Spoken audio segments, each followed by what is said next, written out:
चंगा तो कटौती में गंगा। ये कहावत तो बहुत सुनी होगी।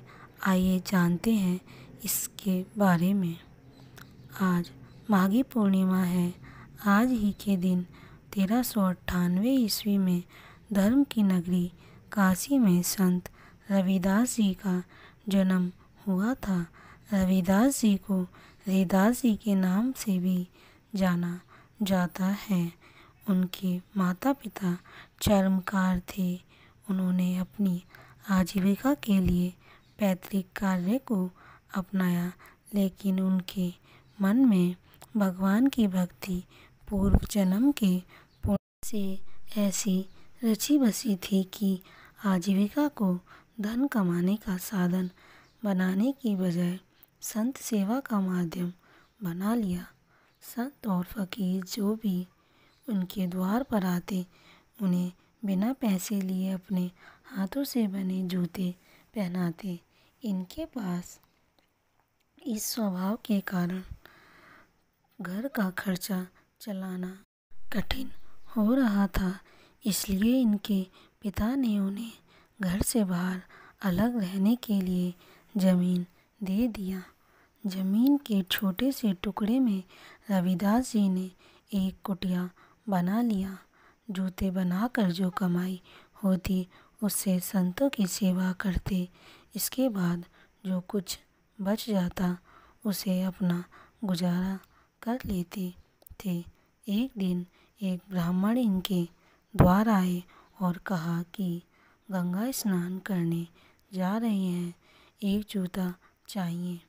इन्होंने बिना पैसे लिए ब्राह्मण को एक जूता दे दिया। इसके बाद एक सुपारी ब्राह्मण को देकर कहा कि इसे मेरी ओर से गंगा मैया को दे देना। ब्राह्मण रविदास जी द्वारा दिया गया सुपारी लेकर गंगा स्नान करने चल पड़ा। गंगा स्नान करने के बाद गंगा मैया की पूजा की और जब चलने लगा तो अनमने मन से रविदास जी द्वारा दिया सुपारी गंगा में उछाल दिया। तभी एक चमत्कार हुआ। गंगा मैया प्रकट हो गई और रविदास जी द्वारा दिया गया सुपारी अपने हाथ में ले लिया। गंगा मैया ने एक सोने का कंगन ब्राह्मण को दिया और कहा कि इसे ले जाकर रविदास को दे देना। ब्राह्मण भाव विभोर होकर रविदास जी के पास आया और बोला कि आज तक गंगा मैया की पूजा मैंने की, लेकिन गंगा मैया के दर्शन कभी प्राप्त नहीं हुए। लेकिन आपकी भक्ति का प्रताप ऐसा है कि गंगा मैया ने स्वयं प्रकट होकर आपकी दी हुई सुपारी को स्वीकार किया और आपको सोने का कंगन दिया। आपकी कृपा से मुझे भी गंगा मैया के दर्शन हुए।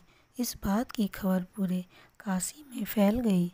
रविदास जी के विरोधियों ने इसे पाखंड बताया और कहा कि अगर रविदास जी सच्चे भक्त हैं तो दूसरा कंगन ला कर दिखाएं। विरोधियों के कटु वचनों को सुनकर रविदास जी भक्ति में लीन होकर भजन गाने लगे। रविदास जी चमड़ा साफ करने के लिए एक बर्तन में जल भर कर रखते थे। इस बर्तन में रखे जल से गंगा मैया प्रकट हुई और दूसरा कंगन रविदास जी को भेंट किया। रविदास जी के विरोधियों का सर नीचा हुआ और संत कबीरदास जी की जय जयकार होने लगी। इसी समय से यह दुआ प्रसिद्ध हो गया, मन चंगा तो कटौती में गंगा।